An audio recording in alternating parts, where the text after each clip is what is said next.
Bienvenue dans la 3e saison de Spill. En anglais, spill signifie se répandre. C'est exactement l'esprit du concept, répandre les talents, les voix, les histoires. Spill, c'est un espace où on accueille des artistes, des créateurs, créatrices, des passionnés, des entrepreneurs, mais aussi des personnes qui viennent parler avec sincérité de leur parcours, de leurs doutes, de leurs visions.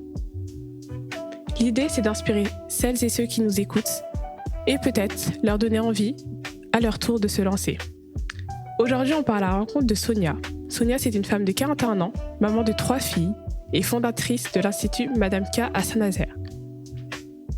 Elle a lancé son projet presque sur un coup de cœur, sans sécurité, mais avec une intuition très forte. Et derrière ça, il y a une histoire de vie, des déclics, mais aussi des moments difficiles. Salut Sonia. Salut. Comment tu te sens aujourd'hui ? Bien. C'est une première fois pour toi de mettre en avant ton histoire ? Oui, là, vraiment, dans ce contexte-là, oui. Question simple. Toi, quand tu te lèves, c'est quoi ton rituel pour commencer chacune de tes journées ? En ce moment, c'est donner le biberon à ma dernière, qui a 1 an et demi. Et puis après, voilà, hein, la machine commence, les petits déjeuners, la vie de maman. Avant d'aller plus loin, si tu devais te présenter sans inclure ton métier, tu dirais quoi de Sonia ? Sonia, je dirais que c'est un esprit vif. Un esprit vif qui va à 100 à l'heure tout le temps et que je m'efforce d'essayer de canaliser. Et la toi d'il y a 10 ans, elle penserait quoi de celle que tu es aujourd'hui ? Je pense qu'il y a 10 ans, je me serais pas vue à ce stade-là.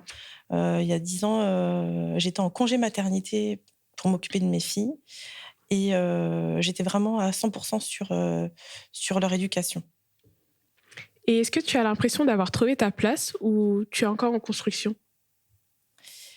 J'ai trouvé ma place et je pense que c'est le début, justement, puisque je sais plus ce que je veux maintenant par rapport à avant, où j'aurais pas forcément même espéré autant.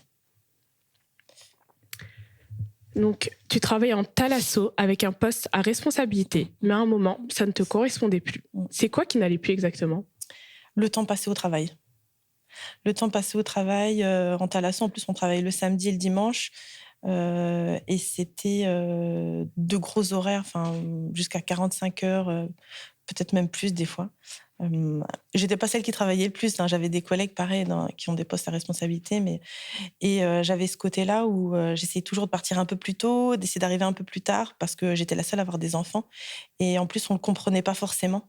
Donc j'avais toujours des petites réflexions, même si j'avais plus ou moins le droit de venir à l'heure que je voulais et repartir à l'heure que je voulais, mais au fond, j'avais pas vraiment le droit, quoi. Est-ce que ton projet est né d'un rêve ou plutôt d'un ras-le-bol ? D'abord d'un ras-le-bol.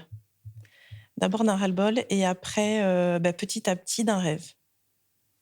Je pensais, je voyais ce que je commençais à faire, je voyais que je pouvais générer de l'argent et réussir par mes propres moyens, parce que quand on est dans le salariat, on travaille et puis ça tombe tout seul en quelque sorte. Donc là, c'était toujours trouver des idées nouvelles, comment faire pour trouver. Je ne veux pas parler que de ça, mais pour générer de l'argent, quoi. De toute façon, c'était. Et tu te souviens du moment où tu t'es dit, c'est bon, je ne veux plus travailler pour quelqu'un d'autre ?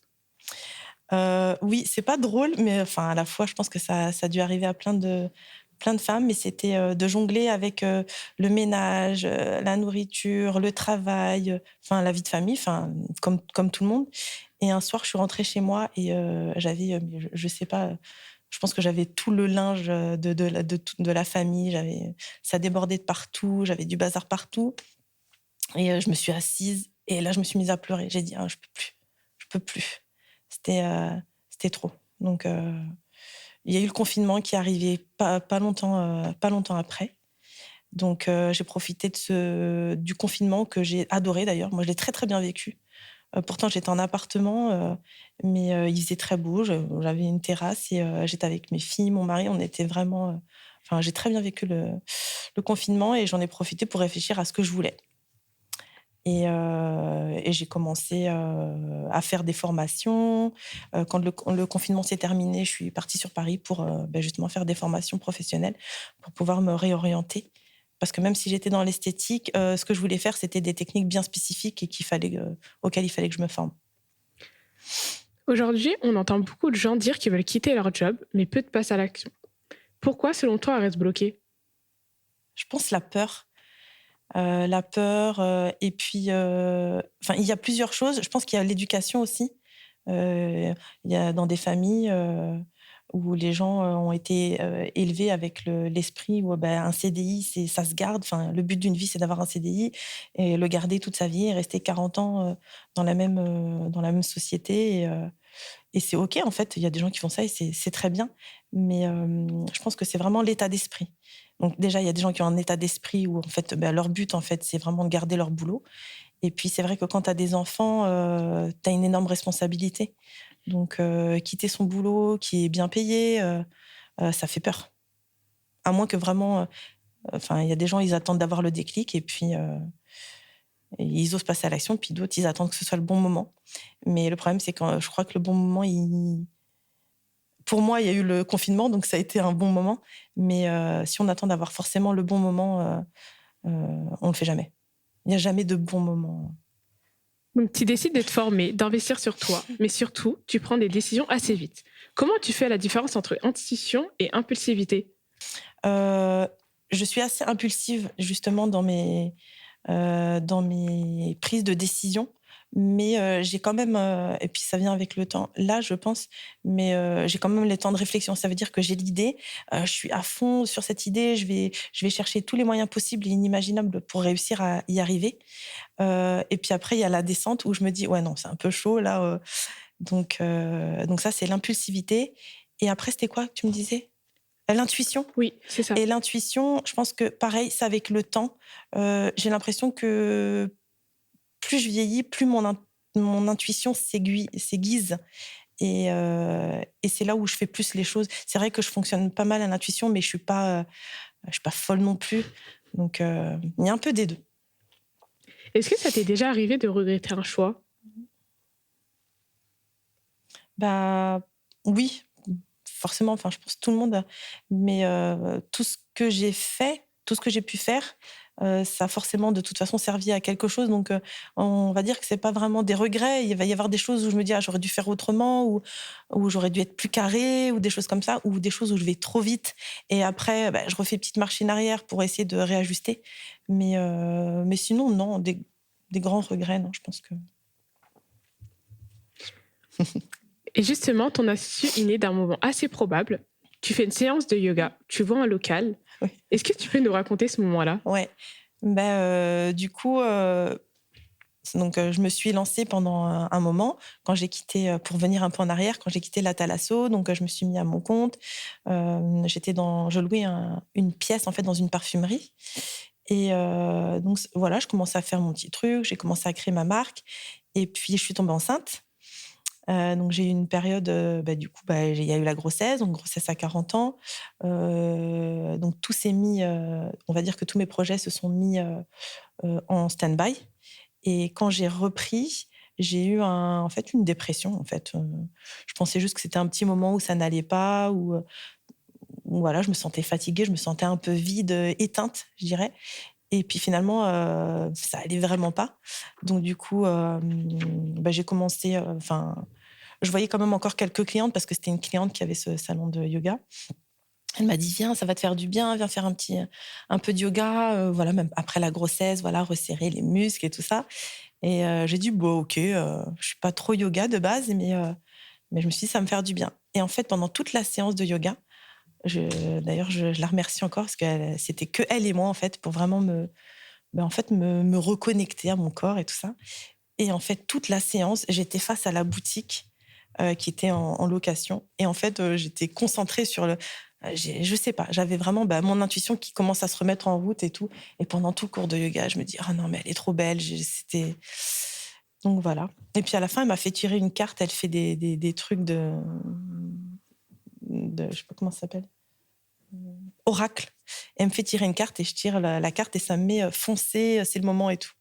Donc bon, moi, il m'en a pas fallu plus donc j'ai appelé le numéro qu'il y avait et puis, j'ai demandé à visiter le local et ça s'enchaînait comme ça. Donc quand j'ai vu le local, j'étais subjuguée. J'ai trouvé la boutique trop, trop belle. Et je me suis dit, j'ai réussi à négocier des petites choses avec l'agent immobilier. En fait, le propriétaire a accepté.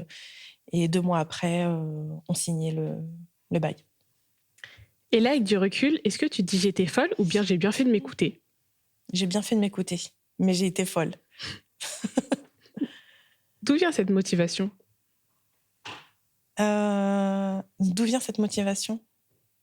Alors, je réfléchis. Franchement, je sais pas. Je sais pas. Je pense que je pense que le fait d'avoir eu des enfants, ça m'a donné beaucoup plus de niaque et d'envie sur le futur. Quand j'étais plus jeune, j'étais pas carriériste. Enfin, moi, mon but, c'était vraiment d'avoir un petit taf tranquille, me marier, faire mes enfants. Ouais, j'étais pas du tout carriériste. Même si pour moi, là, ce que je fais, c'est pas non plus une carrière. Mais, et en fait, ouais, l'envie pour mes filles, plus elles grandissaient, plus j'avais envie de leur montrer qu'on pouvait être heureuse, qu'on pouvait s'épanouir. Je pense que ça vient de là. Je pense que ça vient des enfants. Et en parallèle, du coup, tu avais parlé de cette période un peu compliquée après ta grossesse. Oui. Et comment on vit ça intérieurement quand tout commence à prendre forme et que toi, tu vis une totale transformation? Ben, en fait, j'ai eu l'impression d'être coupée en plein vol. Tout commençait plus ou moins à marcher. Je trouvais certains fournisseurs. J'avais des projets de faire des allers-retours. Pour créer ma marque, je voulais créer des huiles. Et donc, voilà, j'avais commencé à bien avancer sur ça. Et en fait, j'ai été stoppée par rapport à ça. Le temps passe, la grossesse se passait pas très bien en plus.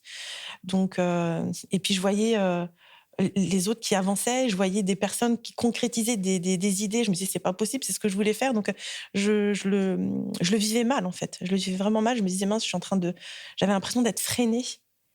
Et même si, en fait, c'est magnifique d'avoir un enfant. Donc, à la fois, tu es tiraillée entre, c'est la plus belle chose d'avoir, voilà, c'était mon 3e enfant, mais j'étais pas sereine à 100% parce que j'avais ce côté-là où j'avais l'impression de plus avancer au niveau pro. Je sais pas si c'est bien clair ce que j'ai dit. C'est très clair. Est-ce que tu penses qu'on peut être forte et quand même se perdre complètement à un moment? Et puis, c'est pas parce qu'on est forte qu'on peut réussir à tout faire toute seule. Des fois, on a besoin de... Non, on a toujours besoin de notre entourage. Parce que même si quand on a la tête dans le guidon, on fait tout. Des fois, on se dit, putain, comment j'ai fait pour faire tout ça? Et au final, à un moment donné, il faut vraiment se recentrer. Et puis, ouais, l'entourage est important par rapport à ça. Et est-ce que cette période t'a appris sur toi? Enfin, qu'est-ce que cette période t'a appris sur toi? Que je pouvais arriver à faire beaucoup plus de choses que ce que je pensais, que ce que j'aurais pu imaginer. Ok, super. Et malgré tout ça, tu continues. Tu dis que tes filles ont été un déclic énorme. Qu'est-ce qu'elles ont changé chez toi concrètement? Comme si j'avais envie de leur ouvrir un passage. Après, j'ai que des filles. Je suis pas féministe, mais j'aime bien tout ce qui touche à la féminité, être ensemble entre femmes, créer des choses. Et en fait, j'avais vraiment envie de créer un univers et puis leur créer quelque chose qu'elles puissent même me rejoindre après ou pas. C'est comme elles veulent. Mais ouais, j'avais envie de faire quelque chose pour elles. Donc, t'entreprends autant pour toi que pour elles. Ouais. Et quel exemple tu veux absolument leur laisser? Que si tu veux vraiment quelque chose, tu peux y arriver. Si vraiment tu as envie, si tu n'as pas les ressources de base, tu peux te les créer. Tu peux, comme je disais, voilà, j'ai pas fait de grandes études. C'est quelque chose qui m'a longtemps complexée, qui me complexe encore un peu d'ailleurs, je crois. Et en fait, le fait d'être observatrice, en fait, on devient plus ou moins autodidacte. En fait, quand tu observes bien, on en parlait tout à l'heure, et je pense qu'on peut réussir à tout faire, à tout avoir, si vraiment on se donne les moyens et qu'on est curieux. Est-ce que tu penses que devenir parent, ça oblige à devenir une meilleure version de soi-même? Ah oui, devenir parent, déjà, ça te renvoie à ton vrai toi, parce que c'est notre miroir. Donc, il y a des choses qu'on fait inconsciemment au quotidien. et dont on va pas forcément se rendre compte. Et en fait, nos enfants vont nous en faire prendre conscience et on va se dire ah oui d'accord, ok, voilà. Ah je suis comme ça, non je suis pas comme ça moi. Et, euh, et du coup, on peut jauger et réussir à. En fait, les enfants ils font pas ce qu'on leur dit, ils font ce qu'on leur montre. Donc, au bout d'un moment, tu dois te changer de toute façon. Enfin moi en tout cas, j'ai dû me changer et m'assagir aussi. Tout à l'heure, tu parlais du rôle important en fait de l'entourage et Ouais. notamment celui de ton mari. À quel point ça a été déterminant? Ben, en fait, s'il avait pas été là, j'aurais pas pu. C'est clair. Donc, quand on veut faire quelque chose, quand on veut se mettre à son compte, si, notre conjoint, enfin, que ce soit un homme ou une femme, en fait, si l'autre n'est pas derrière, pour, on va dire, assurer nos arrières en quelque sorte, hein, et beh, c'est pas possible. Ou alors ça serait compliqué. C'est pas impossible, rien n'est impossible, mais c'est plus compliqué. Parce qu'il y a plein de moments où tu as des doutes, il y a des moments où ça prend pas comme tu veux, ou des moments où, bah, quand tu vas trop vite, il va pouvoir te tempérer, te recadrer même, mais c'est trop important. Est-ce que tu penses qu'on peut réussir un projet comme le tien sans un entourage solide? Bah, ça revient à ce que je disais, oui et non. Ça veut dire que oui, tu peux tout faire. Si tu veux vraiment quelque chose, tu peux le faire. Mais si t'as pas quelqu'un derrière pour garder ton dos, je vois pas d'autres mots, c'est quand même plus compliqué. Entre les personnes qui te mettent des bâtons dans les roues. Enfin voilà, il y a plein de choses qui sont pas forcément fluides. Donc c'est important d'avoir son partenaire de vie. Donc, un entourage solide, c'est important. Donc, j'imagine que toi, tu aimes être entouré de modèles, des personnes qui sont dans le même état d'esprit que toi. Je suis toujours en recherche de gens qui me ressemblent. Mais non, j'essaie de m'entourer de personnes déjà positives. Les gens qui se plaignent tout le temps ou où rien n'est possible, ou ça c'est trop compliqué. Enfin, j'ai beaucoup de mal. Donc, les gens autour de moi, ça va être plutôt des gens positifs, bienveillants. Après, moi, j'aime bien rigoler, donc des gens vivants en fait. Mais aussi des gens qui sont complètement à mon opposé. Ça veut dire qu'ils sont sérieux, qui ont fait de grandes études, voilà. J'aime bien aussi avoir des personnes qui sont complètement différentes de moi parce que, déjà j'apprends d'elles et ouais, j'apprends d'elles et puis j'ai besoin de toute façon d'avoir un équilibre. Si je suis qu'avec des gens un peu foufous, un peu, je peux vite partir, Et tout à l'heure, tu parlais d'une intuition, mais comment tu fais en fait pour un peu déceler le potentiel chez les gens? mais je suis très curieuse et je pense que j'aime, je sais pas, enfin, j'aime les gens, j'aime les femmes. En fait, j'ai beaucoup de mal à voir des gens qui sont pas bien. Donc j'ai tendance à me mettre à la place des autres et après c'est pas forcément une qualité, je trouve, mais je sais pas, j'ai toujours envie de trouver les bonnes choses ou de trouver le bon côté ou hem, remonter le moral ou des choses comme ça. Donc à partir de là, je pense que déceler en fait des choses qui vont chez les autres, c'est que bah, forcément quand tu observes quelqu'un qui va avoir des qualités et qui ne les voit pas, ou alors un savoir-faire, ou on a tous quelque chose, on a tout un truc et il y en a qui le voient pas. Il y en a, elles ont des trucs de fou et elles voient même pas le potentiel qu'elles ont, quoi. Donc ça, c'est quelque chose que j'adore mettre en lumière et j'adore chercher. Pourquoi, Ouais. selon toi, ils le voient pas?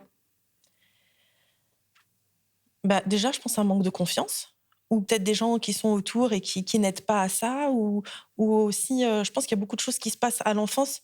C'est vrai qu'on parle beaucoup de ça en ce moment, mais je pense que oui, ça a une énorme importance, en fait, la façon dont nos parents, se comportent avec nous et en fait, on peut, des fois, suivant l'éducation que tu peux être enfermé dans un rôle. Tu sais, si tu es plusieurs frères et sœurs, beh, il y a toujours le rôle de celui qui, bah, il est tête en l'air: «Ah bah, lui, là, celui, il est comme ça».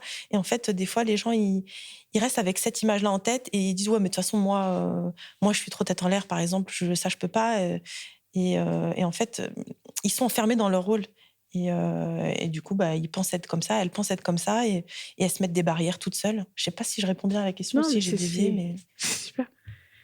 Et selon toi, quel est le talent qu'on sous-estime le plus? le talent qu'on sous-estime le plus?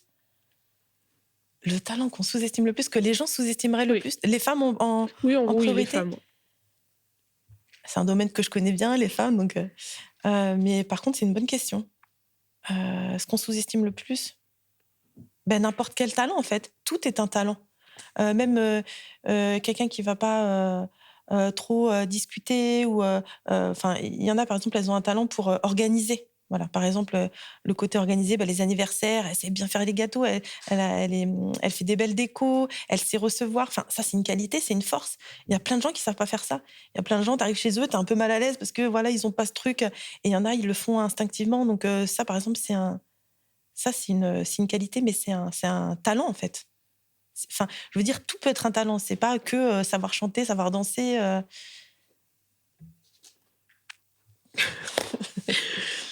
Donc, tu as grandi entre plusieurs cultures. Est-ce que ça a été une force ou plutôt une confusion pour toi? Ça a été une confusion au début. Une confusion à trouver sa place, à rejeter un côté, puis à rejeter l'autre. Et puis, en vieillissant, on réussit à trouver le bon dans chaque. Enfin, moi, j'ai essayé de prendre le bon dans chaque côté. Tu parles souvent du fait que tu n'as pas fait de grandes études. Est-ce que Ouais. pourtant on peut réussir sans diplôme? Oui. C'est vrai que on n'est pas dans un pays où c'est facilité, on va dire. Il y a vraiment en France cette culture de tu as fait telle ou telle école, tu as un respect tout de suite. Et en même temps, je peux pas leur reprocher parce que même moi, je vais voir la personne qui fait des études de droit en fac de droit, moi ça m'impressionne. Quelqu'un qui va avoir fait l'ENA, voilà, on a moi en tout cas c'est ça, c'est ce complexe en fait de ne pas avoir fait d'études et moi j'aimerais que mes filles fassent de grandes études, mais en même temps j'ai envie qu'elles soient heureuses et qu'elles fassent juste quelque chose qui puisse les rendre heureuses et ouais, et laisser une bonne trace sur terre. Oh, c'est beau ça. Laisser une bonne trace sur terre, c'est beau ça. Mais c'est vrai, je le pense vraiment. Et tu penses quoi du coup du modèle classique métro, boulot, dodo? Moi, pour moi, c'est horrible. Ça me met un cafard, quoi. Et ça me met le cafard, mais en même temps, c'est la vie de plein de gens et la vie que j'ai eue aussi. Et en fait, pour rien au monde, je voudrais y retourner. Ça serait pour moi un échec. Ça serait pour moi un échec. Mais en fait, pareil, c'est comme tout dans la vie. Les gens qui font ça et qui se sentent bien, mais c'est super. En fait, je pense que voilà, chacun est libre de choisir sa vie. Mais en tout cas, pour moi, ça me fout le cafard, ça. C'est clair. Et pour toi aujourd'hui, qu'est-ce qui t'épuise le plus, le travail ou plutôt la charge mentale? La charge mentale. La charge mentale. Euh, la charge mentale, toujours. Ça, c'est plutôt chez les femmes, je trouve. C'est vraiment vouloir toujours être au top pour tout. Surtout maintenant avec les réseaux sociaux, tout ce qu'on voit, être la meilleure maman, tout faire maison, l'éducation Montessori. Mais en fait, on se rend compte que non, Montessori, c'est vraiment, c'est trop. Mais on veut pas non plus forcément donner l'éducation aussi que nos parents nous ont donnée parce qu'il y a des choses qu'on trouve qui ne vont pas. Donc, c'est faire une super éducation, tout cuisiner maison, les faire sortir, être une maman, rester en forme, belle. Enfin voilà, on a tout en fait. On se met une pression de dingue, ne serait-ce que pour le rangement. Moi, c'est mon truc, c'est une pression. Ça te plombe à moral, quoi. Tu rentres chez toi, c'est le bazar. Ça te plombe. Moi, ça me plombe le moral, quoi. Donc du coup, voilà, être partout à la fois et réussir à bien développer le côté pro, toutes les idées que tu as en tête et pouvoir les mettre. Et pour y arriver, il y a beaucoup de recherches à faire, il y a beaucoup de choses à faire. Euh, et il y a un moment donné où en fait, tu es obligé de lâcher sur l'un des deux. Tu peux pas être. Et je dis pas que je suis au top partout. Je dis pas que je suis au top partout, mais tu peux pas être au top partout de toute façon. Donc, il y a des fois où tu lâches un peu le côté pro et tu es plus sur la famille. Et puis, il y a des fois où tu es plus sur le côté famille et tu lâches le côté pro. C'est un réglage. Et c'est quoi pour toi réussir sa vie? Réussir sa vie, c'est partir en vacances 3 fois par an. Non, je rigole. Réussir sa vie, je pense, c'est d'être heureux. C'est être heureux et profiter de tous les instants. Parce qu'en fait, ça se reproduit pas. Je sais pas comment. Profiter de chaque instant parce que ça passe vite et en fait, on arrive vite à des moments où on se dit: «Ah mais j'ai pas assez profité», même si j'ai pas 70 ans, mais j'ai déjà des moments où je me dis: «Ah j'ai pas assez profité», où on voit les enfants qui grandissent, où on a les retours, les comment ça s'appelle? Les flashbacks là sur les réseaux sociaux et on se dit: «Ah, j'ai pas profité de ce moment-là, je pensais déjà au lendemain de ce que j'allais faire. Bon, bah, c'est quoi la suite?» Et vraiment profiter de l'instant présent. Et pour trouver un équilibre, est-ce que tu fais souvent du sport? Alors je fais plus du tout de sport et je pense que c'est problématique, et je pense que c'est très important, de alors chaque personne y trouve son compte, mais moi j'ai besoin de décharger et au bout d'un moment quand ça décharge pas, je sens que que ça peut péter, quoi. Donc si, c'est important, mais c'est vrai que, bah, voilà, ça fait partie des trucs aussi. Il faut faire du sport, il faut être mince, et voilà, et des fois, surtout quand on est gourmande, c'est dur, quoi. Du coup, c'est quoi, à toi, ton autre moyen pour se vider la tête? Ben, on en parlait, en fait, tous les sports, par exemple la boxe, j'aime beaucoup la boxe. C'est vraiment le seul sport parce que j'ai essayé le yoga, j'ai essayé de courir, enfin, le seul truc qui va vraiment me vider et vraiment, me faire me sentir légère et bien après, c'est ce sport-là que je peux pas, pratiquer, enfin, je me mets toujours des trucs, hein. Bah, je peux pas, j'ai les enfants, bah, là, j'ai le boulot, mais j'ai ça à faire et mais c'est quelque chose qui me fait du bien, en fait, qui me vide vraiment et qui m'allège. Si tout se passe comme tu veux, ta vie, elle ressemblera à quoi dans 5 ans? Dans 5 ans? Dans 5 ans? Pour de vrai ou? Ouais, pour de vrai. Bah, dans 5 ans, bah, je serai toujours avec, mon mari et mes filles et on aurait vraiment le luxe de vraiment partir, où on veut, quand on veut, c'est-à-dire, aussi, pouvoir automatiser une partie de mon activité et plus profiter. Parce que c'est vrai que ces dernières années, j'avais surtout la tête dans le développement de Madame K et vraiment, ouais, profiter, avoir des moments, en fait, avoir une slow life, une vie plus douce et moins à fond, quoi. Ouais. T'aimerais bien partir à l'étranger? Ouais, bah, moi, ça serait mon rêve. Moi, j'aimerais partir vivre à l'étranger, mais après, chaque année, ça change. Mais ouais, j'aimerais vraiment partir à l'étranger. J'ai besoin de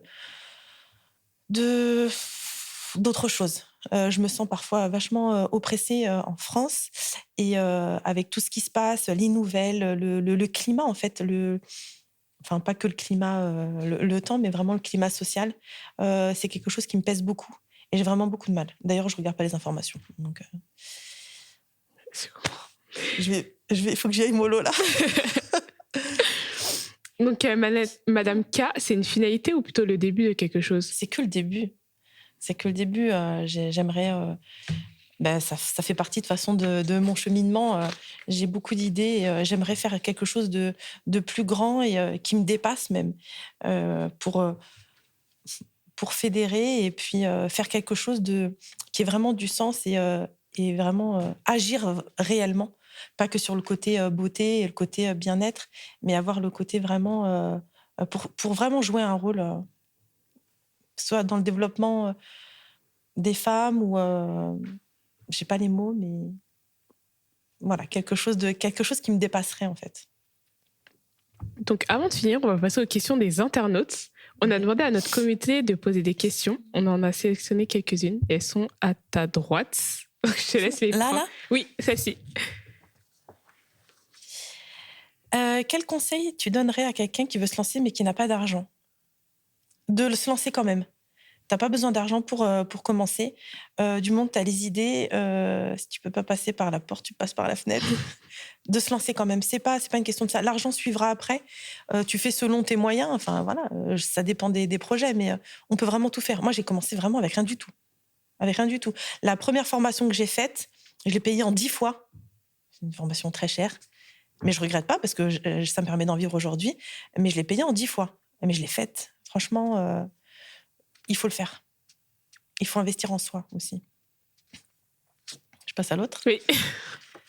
Comment tu gères l'équilibre entre la vie pro et la vie perso? Ben, on en parlait tout à l'heure. Il y a des fois où tu vas beaucoup plus t'investir dans la vie perso, où tu vas être que dedans, et puis il peut y avoir des problématiques parce que les enfants, ils grandissent, et il y a l'adolescence, et il y a de nouvelles choses. En fait, on découvre, on grandit avec nos enfants, donc il y a des fois où ça prend beaucoup, beaucoup de temps, et c'est normal. Et il y a des fois où bah, ça va être plus le pro qui va prendre le dessus. Donc j'ai envie de dire qu'il faut vraiment trouver un équilibre. C'est ça le plus dur. C'est que après, tu rééquilibres. Non, des fois c'est le pro, des fois c'est le perso. Tu rééquilibres. C'est quoi ton plus gros doute aujourd'hui? Mon plus gros doute. Mon plus gros doute. Est-ce que je suis sur la bonne route? Je sais pas. Mon plus gros doute. J'en ai 10 000 doutes tout le temps. Je doute beaucoup. Mais j'avance quand même. Comment tu fais pour garder confiance quand ça ne marche pas? Je prends une douche. Non, c'est vrai. Vraiment, quand ça va pas, je prends une douche chaude. Des fois, je vais rester un quart d'heure sur la douche. Et en fait, j'ai l'impression que ça me régénère. J'ai plein d'idées qui viennent. Et ouais, je dirais ça. Comment tu fais pour garder? Je parle à mon mari. Ouais. C'est vrai que je parle à mon mari et je le sollicite. Est-ce que tu referais tout pareil si c'était à refaire? Non. Ah bon? Non, je pense qu'il y a des choses que je ferais mieux. Je prendrais plus mon temps sur certains trucs pour que ce soit plus fini. Parce que parfois, je me lance trop vite. Et comme je te dis, je suis obligée de revenir en arrière pour réajuster. Donc, je pense que des fois, c'est quand même bien de bien préparer les choses. Même si ça ne sert à rien de passer 10 ans à bien préparer, ça ne sera jamais parfait. Mais parfois, se lancer comme ça trop vite, sans parachute, des fois, vaut mieux avoir un petit parachute derrière. Est-ce que tu as eu peur de l'échec au début avant de ton lancer? Ben oui, bien sûr. J'ai eu peur, surtout au niveau des revenus, c'est toujours la même chose. Hein. Donc, moi, mon employeur, il n'y avait pas de rupture conventionnelle qui était possible. Donc, ça veut dire qu'il fallait que je démissionne. Donc, bon, c'est bien, tu as du courage, mais bon, quand tu sais pas ce que tu vas avoir derrière, que tu n'auras pas du tout de revenus, je pense que c'est ça qui, de toute façon, fait peur toujours. Hein. Mais j'ai eu peur, mais franchement, je l'ai fait et je regrette pas du tout. Quel conseil tu donnerais à quelqu'un qui veut se lancer mais qui n'a pas d'argent? Voilà, oui. on a tout fait. Donc, merci pour tes réponses. C'est la dernière question. Donc, pour toutes les femmes qui nous écoutent aujourd'hui et se reconnaissent dans ton parcours, que souhaites-tu leur transmettre? Je sais pas si j'ai quelque chose à leur transmettre, mais une chose est sûre, c'est qu'elles ont si elles ont envie de faire quelque chose, c'est qu'elles ont le potentiel pour le faire. Donc, soyez curieuses, fouillez partout, tout ce qui peut vous amener à votre projet. Maintenant, on a beaucoup de contenu, même sur YouTube. Moi, je regardais des vidéos de femmes aux États-Unis qui avaient réussi, qui ont commencé. Enfin, on trouve toujours des façons de trouver comment nourrir son intellect et puis Ouais, voilà. Merci Sonia pour ta sincérité. Donc, ce qu'on retient aujourd'hui, c'est qu'il n'y a pas de parcours parfait, mais qu'il y a des moments où on choisit d'y aller quand même, malgré la difficulté, les doutes et les obstacles. Et que parfois, ça commence juste par une intuition ou un déclic. Si cet épisode vous a parlé, partagez-le autour de vous. Et nous, on se retrouve très bientôt dans Spill. Merci Sonia. Merci à toi.